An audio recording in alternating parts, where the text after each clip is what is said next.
Live आ गए आपके पास 172 for 9 है अनुज जी। आपने बहुत सपोर्ट किया आज, और बाबर आजम आज जिस तरीके से आए, मतलब शुरुआत में लगा भी क्या जो इंटेंट दिखा रहे हैं सब कुछ है, लेकिन अल्टीमेटली जो आप देख भी रहेंगे टाइटल में, वो सोडा बॉटल इफेक्ट जो होता है ना, कि आप आते एकदम से एक्साइटमेंट होती है जुर्र, और उसके बाद सब ठंडा।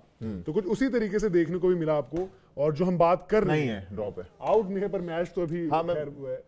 बाबर आजम एक वक्त पर थे 11 गेंदों पर मेरे ख्याल से 22 रन उनके हो गए थे, और उसके बाद वो 31 गेंदों पर 42 रन थे। दैट मींस अगली 20 गेंदों पर 20 रन आए हैं। और उसी दौरान क्या हुआ, क्योंकि फकर जमान भी आउट हो गए थे, और फकर जमान जब आउट हुए, क्योंकि हाफ सेंचुरी उन्होंने मारी, बाउंड्री से हाफ सेंचुरी मारी, और उस बाउंड्री के बाद अगली बाउंड्री आती है 26वीं गेंद पर, जो कि मेरे ख्याल से आमिर जमाल हिट लगाते हैं, आमिर जमाल छक्का लगाते हैं। तो जब आप मिचेल सैंटनर, हो, और इस तरीके की वो वहां पर रहा पूरा का पूरा।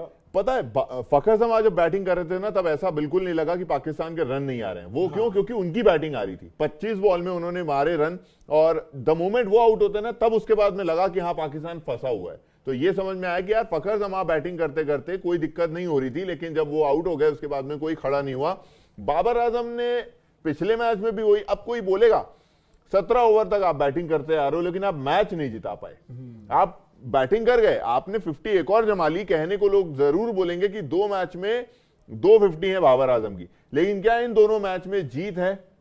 ये एक सबसे बड़ा सवाल रहेगा। जीत नहीं, और अब ठीक है, एक पॉइंट ये भी है, बिल्कुल ये भी एक वैलिड रीजन रहेगा यहां पर, कि सामने वाले एंड से जो है विकेट्स गिरते रही। फकर आउट हुए, आए इफ्तिकार फंस गए। इफ्तिकार के बाद हमने देखा कि आजम खान जो उनसे उम्मीद हो रही है, और यहां पर इसीलिए हम कह रहे थे कि अनुज आपको दिखेगा नहीं कि न्यूजीलैंड की टीम जो है 2 स्पिनर्स के साथ ऑपरेट करे, और उन्होंने 2 स्पिनर्स के साथ ऑपरेट किया यहां पर, और आपको दोनों का परफॉर्मेंस भी नजर आया कि ईस्ट सोडी ने जो बॉल डाला है, और ईस्ट सोडी के साथ साथ जो आपको देखने को मिला मिचेल सैंटनर को तो अटैक भी किया गया आज। ऐसा नहीं है कि मिचेल सैंटनर को नहीं मारा गया, लेकिन ये नौबत तब है मनोज भाई 173 पे 9, जब 2 कैच ड्रॉप हो गए थे शुरू में, फकर जमान और उसमें फकर जमान का कैच ड्रॉप हुआ जब था। 3 बॉल खेलकर 0 पर थे, और उन्होंने उसके बाद ईस्ट सोडी को जो अटैक किया, एक ओवर में 19 रन उनको मारे थे, और उसके बाद आई थिंक आप उस टाइम अगर रिक्वायर्ड रेट देखते तो 9 से कम का रिक्वायर्ड रेट था। वहां से आकर आप अभी अगर रिक्वायर्ड रेट देख रहे हैं, और ऑल आउट हो गए भाई, 173 ऑल आउट हो गई है पाकिस्तान की टीम। रनों से ये टीम मैच हारी, और आखिरी ओवर में आप 24-25 रन देख रहे थे। और रिक्वायर्ड रेट उस टाइम पर मैं कह रहा हूं कि 9 रन पर ओवर हो गया था।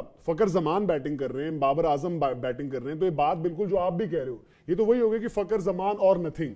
डिसअपॉइंटमेंट ऑब्वियसली आप सैम अयूब की बात करेंगे, उनसे जो आप एक्सपेक्ट करते हो बड़ी पारी तो चाहिए होगी, लेकिन रिजवान भी अगेन उनको बॉल जो डाला गया अच्छा ही बॉल डाला है, पर वो ये कि आप अपफ्रंट उनको आउटसाइड ऑफ टारगेट करो तो उस तरीके से रन नहीं बना पाते हैं।